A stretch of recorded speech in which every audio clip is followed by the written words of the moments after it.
पुढची बातमी पाहूयात। आज रात्री मुख्यमंत्री एकनाथ शिंदेंनी तातडीची बैठक बोलावलेली आहे। एकनाथ शिंदेंनी दोन्ही उपमुख्यमंत्र्यांसोबत तातडीची बैठक बोलावली आहे। वरच्या निवासस्थानी शिंदे, देवेंद्र फडणवीस, अजित पवारांची बैठक होणार आहे। बैठकीसाठी अजित पवार नाशिकचा दौरा सोडून मुंबईत पोहोचलेत। अक्षय कुडकेलवार मध्ये सहकारी आपल्यासोबत। अक्षय, मुख्यमंत्र्यांनी तातडीने दोन्ही उपमुख्यमंत्र्यांसोबत बैठक घेण्याचं नेमकं कारण काय?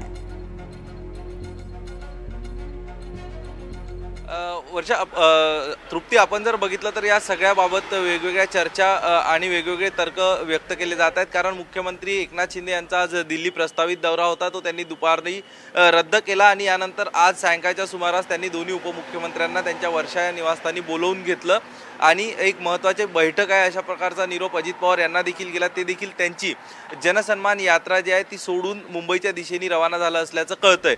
एकूणच आपण जर बघितलं तर सध्या राज्यात दोन महत्त्वाच्या घडामोडी आहेत। एक तर राज्य मंत्रिमंडळाचा शेवटच्या टप्प्यात विस्तार करायचा की नाही या सगळ्याबाबतच्या हालचाली सुरू आहेत। दुसरीकडे आपण जर बघितलं तर 17 ऑगस्टला लाडकी बहीण योजनेचा पहिला टप्पा हा देण्यासाठी एक भव्य दिव्य कार्यक्रम मुंबईमध्ये करण्याचं ठरवण्यात आलेलं आहे राज्य सरकारच्या माध्यमातून। देशाचे पंतप्रधान नरेंद्र मोदी देखील या कार्यक्रमाला येऊ शकतात। साधारण असं सांगितलं जातंय की या सर्वांच्या नियोजनासंदर्भात मुख्यमंत्र्यांनी आणि कदाचित मंत्रिमंडळाचा विस्तार होतो की काय अशी देखील शक्यता वर्तवली जाते आणि यासाठीच मुख्यमंत्री एकनाथ शिंदे यांनी या दोनही उपमुख्यमंत्र्यांना तातडीने मुंबईच्या दिशेने बोलवून घेतलेलं आहे। देवेंद्र फडणवीस अर्थात आज मुंबईतच आहे। अजित पवार मात्र त्यांच्या नाशिक जिल्ह्यातील जनसन्मान यात्रेमध्ये व्यस्त होते, मात्र त्यांना देखील मुख्यमंत्र्यांकडून निरोप पाठवण्यात आला आहे। सगळ्यात महत्त्वाचं म्हणजे एकूण राज्यात आपण जर बघितलं तर आता कुठलाही विधानसभा निवडणुकीचे वारे वाहत आहे आणि अशा याच्यात नेमकं जनतेसमोर जाताना काय काय करणं अपेक्षित आहे। आमदारांसंदर्भात आज आपण जर बघितलं तर उपमुख्यमंत्री देवेंद्र फडणवीस यांनी त्यांच्या भागातील आमदारांना खुश करण्यासाठी किंवा त्यांची कामं करण्यासाठी एका विशेष बैठकीचं आयोजन केलं होतं।